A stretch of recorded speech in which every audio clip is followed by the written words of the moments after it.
Hola amigos, soy la doctora Santos, neuropsiquiatra y presidenta del Instituto Español de Resiliencia. Estoy encantada de participar en este ciclo de conferencias que me han invitado de la Asociación Cultural Alborea. El tema que me han propuesto es hablar de la resiliencia como fortaleza ante la pandemia COVID-19 que estamos atravesando. Pues vamos a iniciar. Voy a ver si puedo compartir la pantalla y compartir la presentación. A ver cómo va esto, porque no soy muy ducha en las, en las nuevas tecnologías. Vamos a iniciar. Aquí estamos. Muy bien. Bueno, pues esto es el tema que nos toca abordar hoy. La resiliencia como fortaleza ante lo que nos esté pasando. Y actualmente pues es la pandemia COVID-19. Bueno, la vida tiene una faceta que nos desafía, ¿no? Que es, en concreto, en este momento, pues este pequeño virus, este enemigo invisible que ha ido avanzando y ha paralizado el mundo, ¿no? O sea, la adversidad en algún momento nos visita, o sea, nos golpea, nos saca de la rutina, nos sorprende porque no nos pide permiso y hay que responder con firmeza. Esa visita que recibimos en muchas formas se llama adversidad. La adversidad va a estar presente en nuestra vida, por lo menos está estadísticamente estudiado que por lo menos en 2 o 3 ocasiones vamos a sufrir acontecimientos que potencialmente son traumáticos, como puede ser la muerte de personas queridas, enfermedades graves, algún problema, pues no sé, de trabajo importante, algún accidente o en concreto, como ahora, pues esta pandemia. La pandemia, aquí la traigo, cómo va de este a oeste, ha ido atravesando el mundo entero y nos ha ido pues paralizando. Yo digo como una broma que estamos en el mes 15 del año 2020, porque casi no hemos podido pasar al 2021 como un panorama nuevo, sino seguimos atrapados, atrapados en esta pandemia que se ha cobrado la vida de más de 2,5 millones de personas en el mundo. No es cualquier cosa. En España ya vamos casi cercanos a los 80.000 y con muchas consecuencias negativas. O sea, la deuda pública aumenta un 50% y, sin embargo, los ingresos se reducen a un 75%. Tenemos preocupación también por cómo vamos a afrontar el panorama económico en todos los países, pero en España, que es lo que nos preocupa. Ahí estamos el mundo entero con mascarilla y vamos a ver cómo lo afrontamos. Lo primero es este nuevo paradigma mundial. Vemos como si fuera una pelota de goma queriendo ser feliz, pero está aprisionada por unas fuerzas que no nos dejan pues disfrutar, como si dijéramos. Hay mucho miedo, estamos pasando por momentos de soledad, fundamentalmente en aquellas circunstancias en que hemos ingresado en el hospital a personas queridas y no podemos acompañarles, algunos se han ido en soledad, hay mucha frustración, todo esto es lo que ocurre. El 60% de la población está afectada según los datos de la Organización Mundial de la Salud. Fijaros que los síntomas que nos preocupan son que está aumentando mucho el estrés, estamos llegando a un 50% de la población con sintomatología ansiosa. Hay pues casi también un 35-40% con sintomatología depresiva. El consumo de psicofármacos se ha triplicado en estos meses de pandemia y mucha gente pues no acude a profesionales de la salud, sino que se están automedicando. En concreto también nos preocupan mucho los médicos, los sanitarios, los que están en la primera línea de batalla, como si dijéramos. La Organización Mundial de la Salud habla de la fatiga pandémica, que nos afecta a todos, pero más a esos sanitarios. Fatiga pandémica, que son síntomas pues de ya un cansancio de decir hasta cuándo va a durar esto. Hay mucha incertidumbre y muchas cosas que teníamos seguras se han perdido, han desaparecido. Entonces, esto nos está afectando mucho. Como os decía, hay un gran impacto emocional. Se ha vivido la fragilidad de que el ser humano creíamos que lo podíamos tener todo controlado, pero ante la incertidumbre sufrimos porque no estamos preparados. Hay un aumento del estrés, como os decía antes, importante, y la Organización Mundial de la Salud nos dice que hagamos programas de afrontamiento a esta fatiga pandémica, a este estrés, a esta depresión, con el desarrollo de la resiliencia, con programas enfocados en la prevención. Y uno muy importante, porque es verdad que nos beneficia mucho de cara a la salud mental, es la resiliencia, y lo vamos a ver hoy. Lo primero que quería ver es qué es lo que nos genera estrés. Pues la percepción de una amenaza, la sensación de impotencia de no poder afrontar aquello y muchas veces la falta de información, falta de protocolos, de coordinación. Bueno, todo eso es lo que ha ocurrido en el COVID. O sea, con la llegada del COVID-19, pues ha pasado todo esto. Pero os planteo, ¿qué tenemos que hacer? ¿Protegernos frente a la adversidad o prepararnos para el futuro?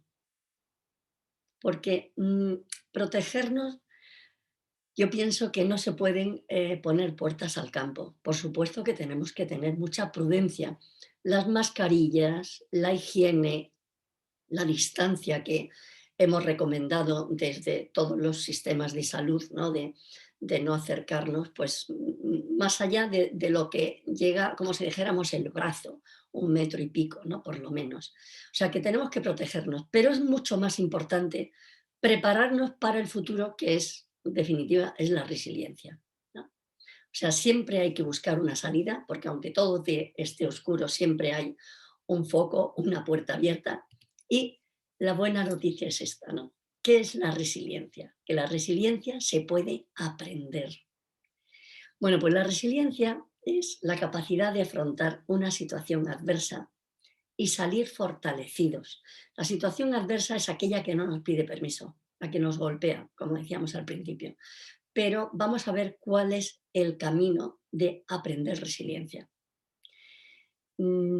Hoy la palabra resiliencia es la más buscada en el diccionario de la Real Academia, porque la gente necesita ver cómo afrontar todo esto y se está empezando a oír y cada vez pues hay más personas que se interesan sobre este tema.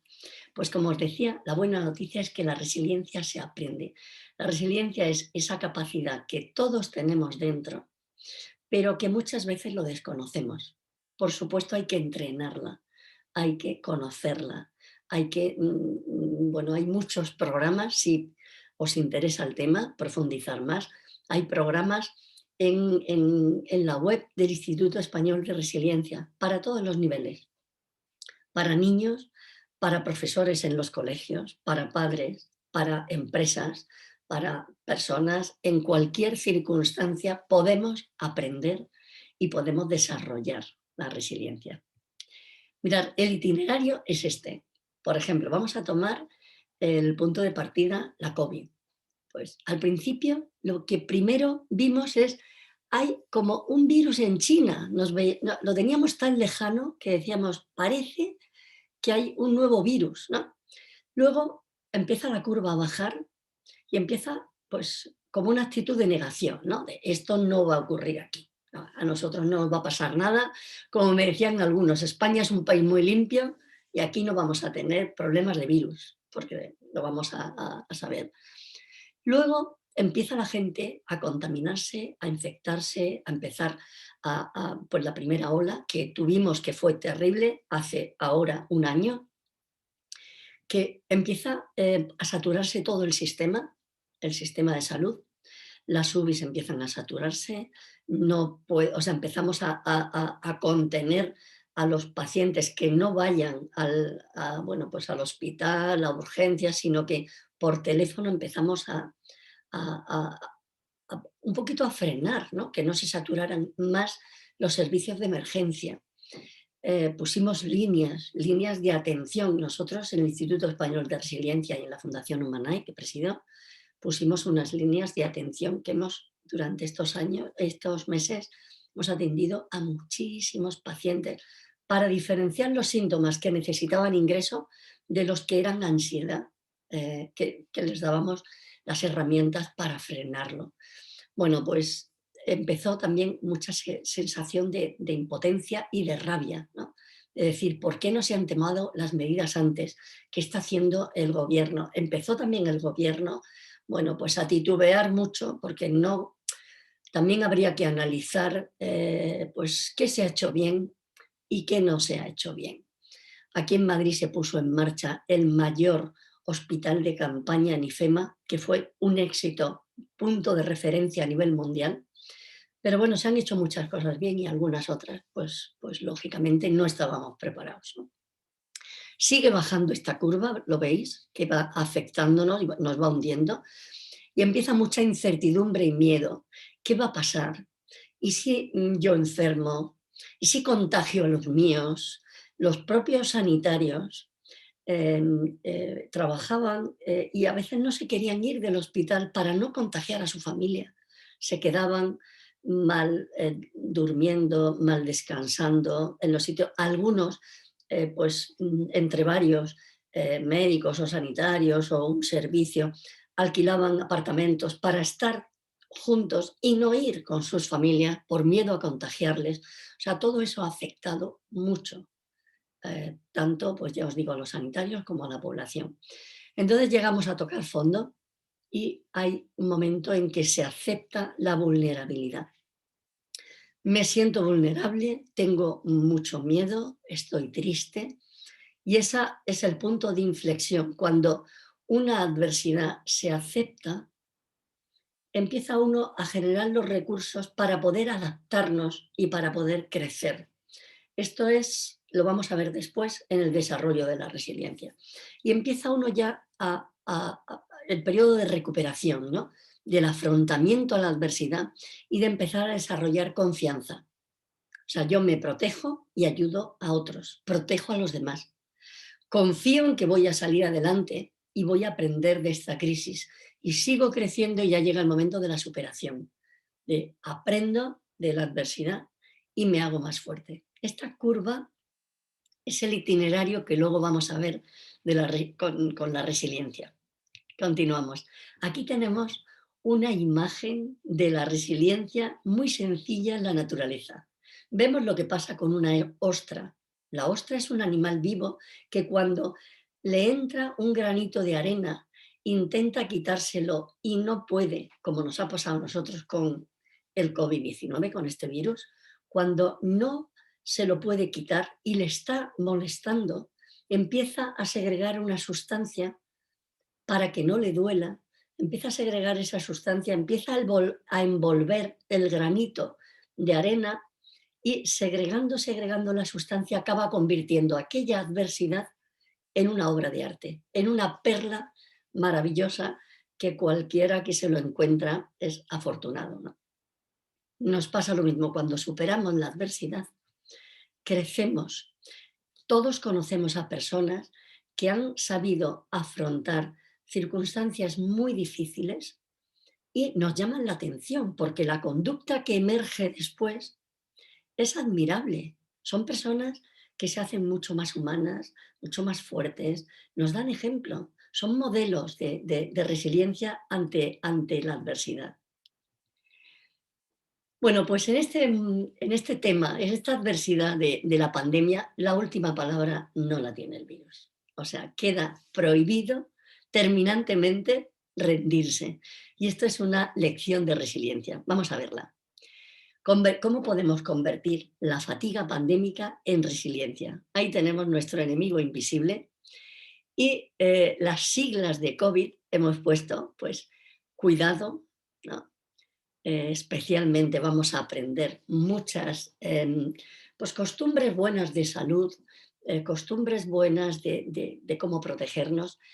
La organización, tanto si es en escuelas, colegios, empresas, familias, o sea, la organización cambia ante una adversidad, se estrechan los lazos. Hay que sacar el mayor partido quizá con menos medios, ¿no? se desarrollan los valores, esto es lógicamente lo óptimo, ¿no? Por supuesto que hay casos en que se saca lo peor, pero generalmente ante la dificultad se estrechan lazos, se optimizan los recursos y se desarrollan los valores, o por lo menos es lo que nosotros queremos promover. Luego, inspiración, o sea, la creatividad, cuando faltan los medios, se agudiza mucho. Entonces, bueno, pues uno tiene que aprender, pues, cómo eso, sacar ese rendimiento quizá con pocos recursos, como os decía. Y la digitalización es un gran paso que hemos dado en esta pandemia. Lo que a lo mejor nos iba a costar, pues no sé, a lo mejor 2 años, 3 años, lo hemos hecho en meses, en pocos meses. Hasta personas mayores, por el afán de ver a sus nietos, a sus hijos, han aprendido a conectarse a las videollamadas. O sea, que todo eso es pues una parte, por supuesto, con mucho sufrimiento, pero que hemos podido aprender en esta pandemia. La mejor forma de afrontar una crisis siempre es convertirla en oportunidad. Y vamos a seguir dando ese salto, que aquí vemos cómo la crisis va hacia abajo y el que es capaz de dar el salto tiene una línea de crecimiento. Mirar un ejemplo práctico. A veces en la vida todo nos va bien, ¿no? Pero a veces hay una ruptura, hay algo que rompe nuestra trama biográfica, que nos afecta, nos golpea, esa adversidad que veíamos al principio. Y lo importante es saber reaccionar, saber convertir esa adversidad en crecimiento. Aquí vemos cómo ese lápiz se ha roto, pero la persona tiene la agudeza de ingenio de sacarle punta y aquello se convierte en dos o en tres posibilidades, como vemos aquí en el ejemplo. Bueno, pues voy a contar las tres claves para forjar la resiliencia y poder seguir siendo felices ante las adversidades que nos toquen en la vida. Estamos analizando esta, pero luego es aplicable a cualquier otra circunstancia que nos pase, de enfermedad, de crisis económica, de problemas de distinta índole. Bueno, nosotros le llamamos las tres AES de la resiliencia. La primera, como os decía antes, es aceptar la realidad que no podemos cambiar. O sea que hay que saber aceptar. Aceptar lo que no podemos cambiar es un síntoma de inteligencia, porque realmente el que no acepta algo que no está en su mano, le da vueltas, lo que hemos visto con la curva, ¿no? Se deprime, se llena de rabia, de frustración y tiene que acabar aceptando aquello que no puede cambiar. Entonces, cuanto antes aceptamos la adversidad, tenemos mayor flexibilidad mental y somos personas con más capacidad de resiliencia. Hoy día se mide la inteligencia como esa capacidad de aceptar, de aceptar y adaptarse rápidamente a los cambios. Los cambios son algo inherente a la vida. O sea, no podemos tenerlo todo controlado, porque a veces no están bajo nuestro control. Entonces, el tema de saber adaptarnos a las circunstancias cambiantes es parte de esa flexibilidad y de esa inteligencia que tenemos que desarrollar. Cuando una persona es capaz de dar el primer paso, de aceptar la realidad, tiene la capacidad de poder adaptarse. Adaptarse quiere decir mirar hacia adelante, no estar pensando en lo que se ha perdido, no mirar para atrás, porque mirar a una persona que camina mirando para atrás, lo normal es que tropiece y se caiga otra vez, ¿no? O sea, hay que mirar hacia adelante, sabiendo que sigue habiendo vida y oportunidades y cosas, aunque hayamos perdido mucho. Os voy a poner un ejemplo. Una persona que me hablaba de su problema después de un accidente, se había quedado en silla de ruedas, tetrapléjico, o sea, solamente podía mover la cabeza. O sea, había perdido el 90% de sus capacidades. Y así lo decía este hombre, este chico, era un chico joven, era médico, y decía, he perdido el 90% de mis capacidades, pero me queda este 10%, mi cabeza está intacta, es lo más importante que tengo. He conservado todos los conocimientos médicos, puedo hablar, puedo seguir siendo médico, porque el 10% lo conservo. O sea, en vez de pensar en lo que había perdido, pobre de mí, qué desgracia tan terrible, estoy en silla de ruedas, yo que quería ser cirujano, no voy a poder ejercer la cirugía. Sin embargo, él pensaba, qué suerte tengo, mi cabeza está perfecta. Y enfocándose en ese 10%, que era lo que le quedaba, dijo, no puedo ser cirujano, voy a ser psiquiatra, porque el psiquiatra solo tenemos que hablar, transmitir el conocimiento. Ya sabéis que psiquiatría significa psique, mente, y tría, orden. Se trata de poner orden en la mente para que esa persona siga siendo feliz. Ayudar a la gente a recuperar la felicidad que quizá la ha perdido por no saber afrontar situaciones o por no saber adaptarse a los cambios. Bueno, pues lo que os digo, esa adaptación es mirar hacia adelante, es ver que hay muchas oportunidades y posibilidades dentro de lo que nos queda. No pensar mirando para atrás lo que hemos perdido. Y ahí entra la actitud. La actitud es un factor multiplicador. Un factor multiplicador que hace que si tenemos una mala actitud va a ser mucho más difícil desarrollar resiliencia, y si tenemos una buena actitud es como una pelota de goma que se golpea contra el suelo y con la misma fuerza rebota y a lo mejor llega más alto de donde estaba, ¿no? Aunque sí que es verdad que hace falta también el factor apoyo. Yo pienso que esta es la cuarta A de la resiliencia. El apoyo, que muchas veces es el amor de la familia, de los amigos, de quien nos da ese apoyo para poder seguir adelante. Y frente a esto, que no tengamos la rigidez de este paciente que dice, tengo problemas de adaptación, doctora, que está totalmente rígido. O sea, la persona rígida es muy vulnerable, se va a romper mucho más fácilmente que la persona que es flexible. Aquí tenemos pues cómo también se proyecta una sombra que puede ser una escalera para subir. Y lo vamos a ir viendo. ¿Qué nos ha traído la pandemia? ¿No? Pues nos ha traído quizá, como os decía, el teletrabajar. El teletrabajar tiene, por supuesto, nos falta mucho que aprender del teletrabajo, pero sí que nos ha traído quizá poder conciliar mejor trabajo y familia. Nos ha traído más tiempo, porque lógicamente es distinto que yo esté aquí dando esta sesión por videoconferencia a que me hubiera tenido que trasladar a Albacete, el tiempo de traslado, dormir allí, lo que hubiera hecho falta, ¿no? Por supuesto que es mucho más agradable el contacto eh, físico, pero es verdad que el teletrabajo trae también nuevas oportunidades de gestionar mejor nuestro tiempo, que el trabajo sea muy eficiente, pero también tener tiempo pues para la familia, para los amigos, para poder pues hacer algunos hobbies o algunas actividades que muchas veces no lo podemos permitir. Hacer ejercicio físico. Aquí en Madrid, cuando empezó la pandemia y se abrían los fines de semana, toda la Castellana, muchos sitios se hacían como pistas de patinaje, de bicicletas. O sea, era como, bueno, pues como otro enfoque que nos lleva a tener, como os pongo aquí, pues quizá mayor calidad de vida, ¿no? Cuánto estrés por los atascos, bueno, o sea que algo bueno podemos aprender de esas nuevas oportunidades.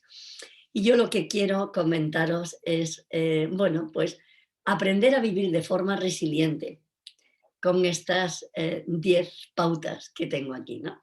Lo primero es reflexiona sobre tus prioridades, reoriéntate en tus objetivos, decir, bueno, ¿a dónde quiero ir? Evidentemente, el mundo no va a ser igual antes del COVID y después del COVID. O sea que van a cambiar muchas cosas, muchos trabajos, un enfoque distinto de ver la vida. Por eso yo os animo a estas 10 pautas, que a lo mejor puede haber otras, ¿no? Pero a mí estas son las que se me han ocurrido, ¿no? Reflexiona sobre cuáles son tus metas, cuáles son tus prioridades, para que te enfoques en tus objetivos, cada uno tendrá unos distintos, pero es muy importante ese buscar el sentido. Reflexiona lo primero sobre qué quieres conseguir. Luego desconecta de tanta red social y de tanta apariencia, porque vivimos en la era de las comunicaciones, pero de una comunicación muy publicitaria, ¿no? Todo el mundo tiene que ser feliz, todo el mundo sonríe, aparece en las redes sociales como que es feliz. Yo creo que tenemos que ser más auténticos, más auténticos. Conectar, sí, con redes sociales o con el mundo exterior, pero de una manera limitada para tener tiempo para conectar con nuestra familia y con nuestros amigos verdaderos y de una manera mucho más real y más auténtica, ¿no? O sea que todo eso. También propongo la regla del 8 del equilibrio vital. ¿Por qué? Pues porque el día tiene 24 horas, ¿no? Y entonces, pues 24 horas, tenemos lógicamente que descansar 8 horas, muy importante es el descanso, de una manera flexible, a veces serán 7, a veces un fin de semana serán 9, pero unas 8 horas de media, trabajar unas 8 horas de media, tampoco que nuestra vida se convierta en todo trabajo, porque tampoco somos felices cuando de alguna manera nos enfocamos en un fin descuidando lo más importante, como es eso, lo que os decía, ¿no? Nuestra propia familia, ¿no? Pero 8 por 3, 24, tenemos 8 horas descanso, 8 horas trabajo y nos quedan cada día 8 horas.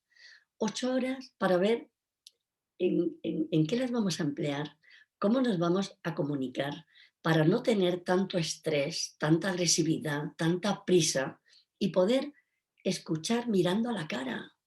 Hay veces que uno está a lo mejor haciendo algo en el ordenador y llega un hijo, te dice, papá, ¿qué me ha pasado? Y dice, sí, sí, cuéntame, cuéntame, pero no le miras, no le miras. A veces me encuentro una madre joven dándole el biberón a su bebé y está contestando mail o no le está mirando. El bebé necesita esa interacción visual con su madre en muchos momentos. No se puede estar como que parece que no se enteran y se va reconfigurando su cerebro bueno, pues con esos estímulos de la mirada de la madre, ¿no? Bueno, pues la regla del equilibrio y tal. Tener pistas de frenado, cultivar aficiones, mantener amistades, tener tiempo pues para, no sé, como qué me gusta, ¿no? Que no sea todo una rutina. Ponerte en forma física, hacer ejercicio, come sano, duerme relajadamente, no te lleves las pantallas a la hora de dormir, ¿no? Porque esa fotoestimulación hace que nuestro cerebro se estimule y no descansamos bien. Aquí también ponía este prohibido de no a las quejas. Las quejas son improductivas. Hay que buscar siempre soluciones, soluciones en el momento adecuado, bien pensadas, pero no la queja por la queja de, no sé, con personas que incluso ni lo van a solucionar o a lo mejor piensan igual o están sufriendo lo mismo. Imagínate cualquier queja que sea a nivel, yo que sé, político, social, ¿de qué vale? Busca soluciones y no te quejes porque contaminamos. Evitar discusiones. Yo muchas veces le digo a mis pacientes, ¿qué quieres? ¿Tener razón o ser feliz? Porque a veces nos empeñamos en tener razón y perdemos las batallas más importantes. O sea que piensa qué quieres comunicar y busca la manera. Y la manera es no discutir en los momentos malos, cuando hay tensión, y sin embargo negociar en los momentos buenos, cuando estamos calmados, cuando es un domingo, y además negociando como se negocia con un buen cliente que uno no quiere perderlo, o sea, no es con discusión. Luego aquí también digo, pues vivir la ecología informativa le llamo a no ser portavoces de malas noticias. Lo que haya que decir se dice, pero no, ¿te has enterado lo que ha pasado y tal? Y entonces, o sea, se siembra la alarma que va como generando mucho ruido y malestar. Y también otra cosa es que podemos tener un lenguaje interior de preocupaciones. Mirad, la palabra preocupación es demasiado larga. Yo aconsejo partirla en dos, pre y ocupación. El pre es esas vueltas que le damos a algo que nos ocurre, pero un pre tiene que ser corto. No podemos estar días enteros dándole vueltas a cosas y además sin buscar soluciones, sino párate en el pre, a lo mejor con papel y lápiz y decir, a ver, ante esta situación, ¿qué tengo que hacer? Un pre concreto, eficaz, pensado. Y entonces ya te pasas a la ocupación, que es lo que puedo hacer, lo que he decidido hacer, la gestión que tengo que poner en marcha. O sea que la preocupación no sea una palabra, sino dos. Un pre y una ocupación eficiente. Y luego ya por último, pues crea un espacio de paz, donde vivas, donde estés. A lo mejor un rinconcito en tu propio dormitorio o en el balcón que te puedes asomar a la calle, o búscate el espacio para irte a la naturaleza, que es gratis para todo el mundo, para poder disfrutar, sonreír, relajarte y a lo mejor en tu propia casa buscar pues ese sitio donde cierras los ojos y dices, me voy a relajar un poquito, un minuto de respirar tranquilamente. Si nos diera más tiempo, lo haríamos hoy mismo, pero como en un minuto de cerrar los ojos y de respirar despacio, centrándonos en la respiración, de cómo pues inspiras y se hinchan, ¿no? O sea, tu tórax, tus pulmones, y luego empiezas a soplar, como relaja mucho y hace que luego vuelvas bueno, pues al fragor de la batalla de otra manera. Esto lo decía Viktor Frankl, un psiquiatra que pasó por 4 campos de concentración, un psiquiatra que a mí me ha aportado mucho en el enfoque de mi vida profesional, y decía, si no está en tus manos cambiar el sufrimiento, siempre podrás cambiar la actitud ante él. A veces también le he oído decir que lo que daña al hombre no es el sufrimiento, sino no encontrarle sentido al sufrimiento. O sea, hay que buscar siempre ese sentido. Y os voy a dar recursos pues para saber más de resiliencia, porque ya nos queda poco tiempo. Mirad, este libro, Levantarse y luchar, yo lo escribí hace, pues no sé, 4 o 5 años, y ahora le estamos en la 4ª edición, le estamos dando un enfoque para la resiliencia. Saldrá en breve y es el mismo, pero con algunos capítulos donde yo he entrevistado a personas, a médicos, a pacientes, a personas, a la familia de las personas que se han marchado, bueno, ahí está todo lo que ha pasado y podemos aprender mucho de ellos. Luego escribí otro libro que se ha publicado durante la pandemia y todavía no se ha dado a conocer mucho porque estamos todos encerrados, ¿no?, en nuestra casa trabajando. Porque yo veía detrás de las personas resilientes, ¿qué hay detrás de esas personas que son fuertes? Y vi el punto de apoyo que os decía, ¿no? Ese tercer escalón que configura mucho pues, la actitud y el apoyo. Y veía que el principal punto de apoyo es la familia, aunque cuando la familia falta, los amigos son la familia que uno elige, pero normalmente es la familia, y por eso quise escribir este libro sobre pues, mis raíces, familia, motor de resiliencia. Después hemos escrito bueno, en el Instituto Español de Resiliencia algunos libros que están en forma digital, se pueden descargar en la página web. Algunos son gratuitos, otros cuestan muy poco, 3 euros, o sea que son asequibles a todo el mundo. Y este se llama Tú también puedes, porque nos da mucho ejemplo de personas que han superado adversidades muy duras. Esto también es importante, creer para crecer. Tenemos que tener como esa confianza en uno mismo de saber que podemos. Y este libro os lo enseña.